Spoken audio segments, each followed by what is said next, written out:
ゴミ屋敷の中で食事も与えられず絶え間ない暴力にさらされる日々にあなたは耐えられますか。2017年12月、滋賀県愛知郡愛荘町、誰かと待ち合わせをしていた男性は自分に歩み寄ってきた金髪の女性に気がつきました。君があーちゃん？福田愛理と名乗るその女は自称37歳、不自然なアイプチとつけまつげびっしりのギャル風メイクでごまかしているものの、猫背で丸まったその姿は明らかに30代ではありませんでした。やっぱかなりサバ読んでるな。マッチングアプリで愛理と知り合った男性は彼女が年齢詐称していることに気づきつつも興味本位で会ってみたんです。すると愛理は見た目に反して優しい性格で、男性は意外にも彼女を気に入りました。以降彼は愛理のアパートに出入りするようになりますが、実はその部屋にだけは絶対に行ってはならなかったんです。なぜならその部屋からは過去に3人の男性が渋滞で運び出されているから。マッチングアプリで20歳もサバを読み、男を誘うギャルの女。引き込まれれば決して無事では済まないその女との日々とは。若い男性を次々と部屋へ誘い込むその女は、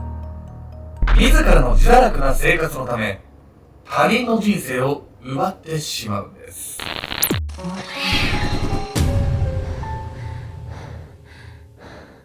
おそすけんちゃんです。いや、みかね。ヤネさんね、最近僕宇宙兄弟というのにハマってまして、はいはい、知ってますよ、もちろん。弟が先に宇宙飛行士なんですけど、はい、お兄ちゃんが後から宇宙飛行士試験を受けてどうなるかみたいなね。はい。ほんとシンプルに宇宙行きたくなった。でももともとあなた行きたいって思ってたのがさらに再燃したわけだ。そうそう。だから逆に羨ましいよ。いつも宇宙いるじゃん。俺行けないじゃん。はいはい。宇宙どう？まあやっぱり地球は青いわね。いやいや、それはもう知ってるんだけど。あ、知ってる？どこ好き宇宙？宇宙のどこが好き？エリア的に。エリア？エリアとか。第7銀河団みたいなやつ？なんで知らない感じなの？今回は滋賀県で発生したあまりにも異様な殺人事件をご紹介します。犯人は55歳の女だったんですが、自分よりも20歳以上も若い複数の男性から搾取を繰り返していて、その結果死者まで出てしまったんです。めちゃくちゃ怖いじゃない。何そいつ。20歳以上も若い男性でしょ。どうやって騙してどうやって搾取したのよ。実はね、男性たちはね、初めて会った時にこの女性に対して違和感をね、感じていたんです、みんな。ただそれでもなぜかその後一緒に暮らすまでになってしまったというね、なんで一緒に住んでんだってね、そのプロセス全てが気になるような事件なんです。ある日その女の自宅で一人の男性が亡くなるんです。そしてその男性の遺体には人間扱いされていなかった痕跡がはっきりと残っていたんです。ゴミ屋敷に住む女。2019年10月25日、滋賀県愛知郡愛荘町、とあるアパートへ駆けつけた救急隊は、通報があったその部屋の様相に思わず唖然としていました。ペットボトルに酎ハイの空き缶、コンビニ弁当の容器、ボロボロのタイヤ、外までゴミが溢れているその部屋は到底人が住んでいるようには見えなかったんです。部屋の中から姿を現した女は必死の形相で叫びます。早く、同居人が息をしてないんです。50代くらいに見えるその女は不相応なギャルメイクをしており、明らかに異様な要望。部屋の状況も相まって救急隊員は困惑を隠しきれずにいました。そして女が誘導する先で横たわっていた男性は全身を骨折し、あざだらけの状態で亡くなっていたんです。亡くなっていた男性は安藤智彦さん。通報してきた女やその息子と現場のアパートで同居していました。アパート内には折れた鉄パイプが転がっており、そこかしこに血痕が。また安藤さんは身長174センチに対し体重が36.8キロしかなく、長期間食事をとっていないことも見て取れたんです。安藤さんの死因は内臓の損傷による敗血症性ショック。事件性があることは疑いようもなく、そのアパートで暮らしていた女小林久美子とその息子が直ちに逮捕されるんです。長く伸ばした金髪にアイプチとつけまつげ、明らかに年齢と釣り合っていないギャルメイクをしたその女は一体何者なのか。実はこの女に人生を台無しにされた被害者は亡くなった安藤さんだけではないんです。安藤さんの死亡事件の数年前、30代の男性山田さんはマッチングアプリで知り合ったある女性と会うために愛荘町を訪れました。こんにちは、愛理です。しばらくすると待ち合わせ場所に現れたその女は福田愛理と名乗っていました。アプリ上では30代を自称していましたが、山田さんはそれが嘘であることに気がついていました。写真の時点である程度サバを読んでいることは分かってたけど、まさかここまでとは。正直その女のことを汚いと思ったという山田さん。ギャル風のメイクをしているものの、猫背で丸まった体にしゃがれた声、どう見ても30代には見えないその女の正体は、そう小林でした。小林はマッチングアプリで男漁りしてたのね。そうやってさ、明らかに写真と実際の年齢がさ、めちゃくちゃ差があったとしても会ってみようって思う男の人はいるの？これ違うだろうと思ってもね。でもそれでもまあ、一家みたいな人はね、結構いるみたいなんです。この小林っていうのは、年齢詐称して男性も会った時に違和感を感じはするんですけど、みんな虜になってしまうんです。明らかに年齢を偽っている小林の見た目に驚いたものの、山田さんはすぐに彼女に心を許しました。頑張って、お弁当作ってきたの。口に合うかわからないけど。そう言って山田さんに手作り弁当を差し出した小林。彼女は非常に優しく面倒見が良かったんです。そして小林に誘われるまま、その日のうちに彼女と体を重ねた山田さん。小林は驚くほどに性行為がうまく、山田さんはすぐに夢中になってしまったと言います。お世辞にも綺麗とは言えず、年齢も大幅に偽っていたとしても、小林はその気立ての良さと性的奉仕で何人もの男性を虜にしていたんです。こうして小林と恋人同士になった山田さんはいつしか彼女のアパートで同棲を開始。しかしこの頃から小林の本性が少しずつあらわになっていくんです。山田さんが小林と暮らし始めて最初に気がついたのは、彼女の面倒見のいい性格が見かけだけで本当は非常に怠惰な女だということ。海外しく恋人の世話を焼くのは初めの頃だけで、ほとんど酒を飲んで寝っ転がっているかパチンコへ出かけるかの生活保護で暮らしている小林は、仕事もしていなければゴミ出しさえまともにできず、部屋から溢れ出したゴミは外にまで散乱していました。当然管理会社から注意を受けることもあるのですが、その時だけ片付けますと返事をしてすぐに元通りになってしまうんです。さらに山田さんが奇妙に思ったのは、決して余裕があるとは言えない小林が知人から子供を2人も預かって一緒に暮らしていること。しかも彼らはもう30代近い男女で預かっているという小林のその言い草にも違和感がありました。いつも玄関近くの床に座り、暗い表情でうつむいているその男女、異様に痩せ細って見える彼らは3日に1回腐った味噌汁しか与えられていませんでした。何？怖いんだけど。この男女どこから連れてきたのよ。子供を預かってるって言いながら、預かってるよって子供が全員30歳っていうのがやばいもう奇妙っていうかもう怖いよね。小林はその家の中で同居人が絶対に自分に逆らえない体制を敷いていたんです。山田さんも後から知ったと言いますが、小林には複数回の結婚歴があり、子供が合計6人いました。うち何人か元夫に引き取られていたり、すでに亡くなったりしていたため、小林のアパートに残っているのは3人。そのうち28歳の次女と29歳の次男が小林からの過酷な虐待にさらされていたんです。ろくに食べ物を与えられていない彼らはひどく衰弱しており、たとえ暴力を振るわれてもやり返す素振りも見せません。完全に小林に怯えてしまっている2人は、彼女の命令でどちらかが気絶するまで無理やり殴り合いをさせられることも。小林はそうやって実の子をおもちゃにしてストレスのはけ口にしていたんです。そしてとにかくお腹が空いている彼らは、たとえ腐った味噌汁でも与えられれば夢中になってがっつきます。その度に小林は2人を見下しこう言うんです。お前らも人間じゃないね。小林の次男次女が一切彼女に逆らおうとしないのは、幼少期から繰り返されたその仕打ちが彼らにとってはもはや当たり前になっていたからかもしれません。しかし山田さんにとってはそれは当たり前の光景ではありませんでした。見かねた彼はある時ついにその言葉を口にしてしまうんです。もうやめてやれよ。この日から小林はアパートにこわもての男をたびたび連れ込み、山田さんは何度となく殴られるように、食事も禁止され虐待されていた次男次女と同じ扱いを受けるようになってしまったんです。私はヤクザの娘なんだ。お前の家族もろとも潰してやろうか。極限状態の中ではそう脅しをかける小林の言葉の真偽を見極める余裕もありません。その後山田さんはどうにかその暮らしから逃げ出せたものの、小林のアパートと外観が似ている建物を見ると今でも足が震えると言います。彼と同じように小林に騙され同居し、同じ被害に遭った男性が複数人いるんです。そして小林の実の子供の中でも唯一彼女から虐待を受けていなかったのが末っ子の誠。兄や姉の二の舞にはなりたくないと感じてか、彼は小林に命じられるまま同居人の男性に暴力を振るう役割を担っていたんです。最初からおかしな女って思ってたんだけどさ、ちょっと想像のはるか上行ってるわよこれ。マジで異常すぎるんですよ。気になるのは小林がなぜそれほどね若い男性と同居を望むのかってことなんです。その理由は亡くなってしまった安藤さんのケースを見るとよくわかるんです。楽して生きる方法。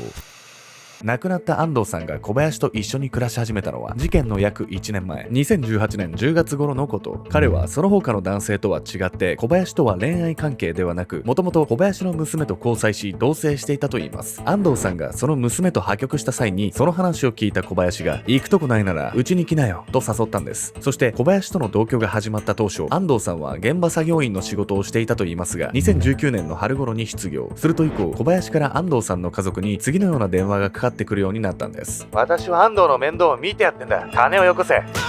ほら、今殴ったぞ。床が汚れた。どうしてくれるんだ。小林は安藤さんの家族に彼の生活費として150万円を要求。応じなければ今度は安藤の子を妊娠した責任を取れなどと言い出しました。そうやって小林は何が何でも安藤さんからお金をむしり取ろうとしたんです。そう、小林が同居人を虐待し始めるのはほとんどは男性が家にお金を入れられなくなった時、彼女が複数人の若い男性に同棲を持ちかけていたのは生活費を負担させるためだったんです。そもそも働けない事情などないにもかかわらず生活保護で暮らしていた小林、毎日昼間から酒を飲みパチンコに入り浸る生活を続けるにはそのお金だけでは足りなかったのでしょう。小林は働かずに済む怠惰な暮らしを続けるため、働き手になり得る若い男性を次々と部屋に連れ込んでいたんです。マッチングアプリで若い男性と出会おうとしてたのもさ、搾取を続けようとしてたってことよね。この方法に味を占めて50代になってもやめられなくなっちゃってたんですよ。人間ってね、一度楽な方法でいい思いをすると脳みその構造としてね、やめられなくなっちゃうんですよ。というわけで本日のメトラキーワード、報酬系のメカニズムについて。人間の脳は報酬を得た際に快楽物質ドーパミンを分泌し、その経験によって報酬が得られる行動を繰り返すように学習するんです。そして脳は報酬を得るためのコストを極力下げようとするため、楽をして得られた報酬ほどより強力にドーパミンが分泌されるんです。ギャンブルや薬物などで楽に報酬を得る経験をしてしまうと、人はその方法に依存し、やがて報酬を得るための努力ができなくなってしまうんです。小林にとっては同居人からの搾取がその楽な方法に該当し、彼女の脳にはその行為を繰り返す習慣が出来上がっていたと考えられます。働かず生活保護を受給していたのも楽な方法に依存し、努力ができなくなった結果と言えるでしょう。生活費を負担させるため自身のアパートへ安藤さんを迎え入れた小林。彼女は必要した安藤さんに割くお金など1円もないと考えていました。働き手として機能しなくなった彼にはこの後地獄の拷問が待ち受けていたんです。腹が減った。アパートの部屋の隅に座り込んだ安藤さんはもう何日も空腹に耐え続けていた。彼はいつからか食事をとることもそのアパートから外へ出ることも許されなくなった。おい、下手な動きしたら分かってんだろうな。そう言って鉄パイプを片手に安藤さんを睨みつけるのは小林の息子の誠。小林の言いなりになっている彼は常に安藤さんの動きに目を光らせていた。そして、ほら3日ぶりの飯だぞ。お前みたいに働かない奴にはこれで十分だろう。そう言って小林が運んできたのは完全に腐ってしまい凄まじい悪臭を放つ味噌汁。安藤さんは吐き気を催しながらも必死にその味噌汁を飲み込んだ。小林は涙目の彼を見下ろしながら不敵に笑ってこう言う。今日はこれだけじゃなくてもっといいもの食わしてやるよ。小林がそう言うと息子の誠は即座に安藤さんを押さえつける。次の瞬間、小林は抵抗できない安藤さんの口にゴキブリの足をねじ込んだ。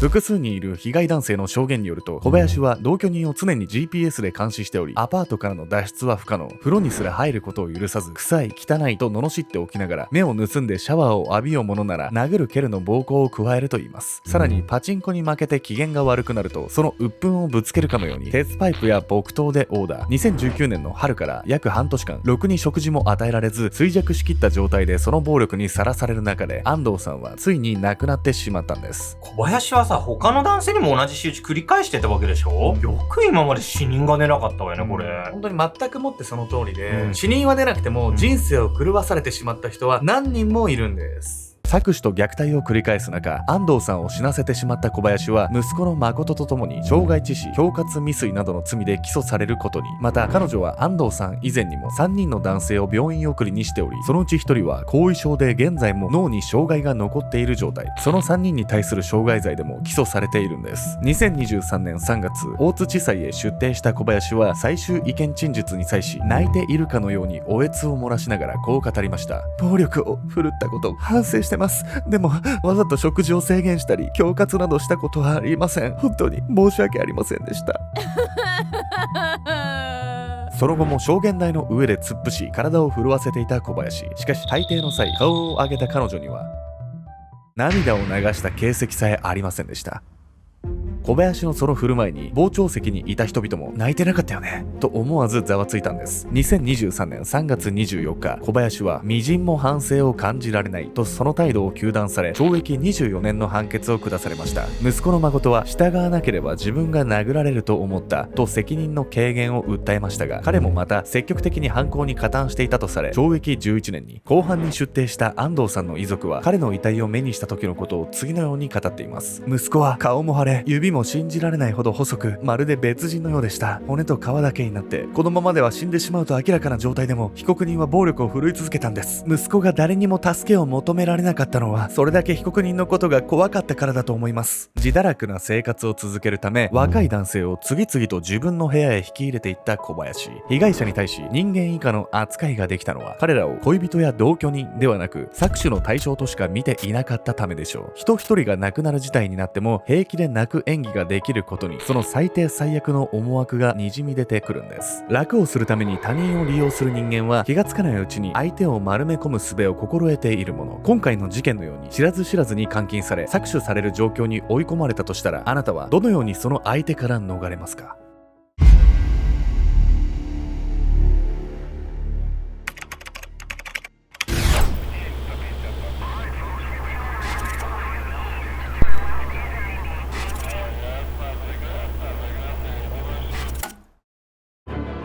？2015年11月23日、ロシアの沿海地方ウスリースク、人里からやや離れた鉄道橋の近くで、一人の少女が SNS に1枚の自撮り写真を投稿しました。線路に入り込み、カメラに向かって中指を立てたその写真。撮影者およびモデルとなっていたのはリナ・パレンコワという技術系の専門学校に通う学生でした。リナはその写真を投稿する前に冗談めかした短いメッセージを添えていました。にゃー、バイバイ。そして彼女はその直後、自ら線路に横たわり、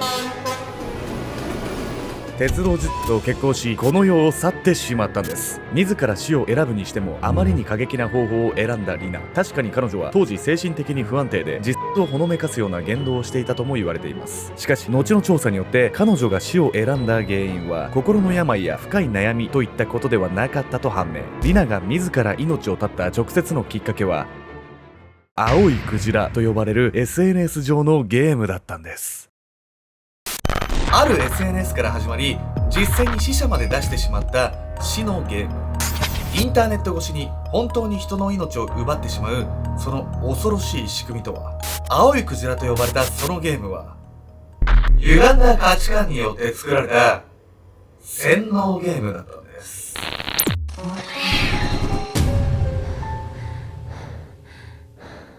この動画の続きはオンラインサロン秘密結社アルゴメトリーでご視聴ください。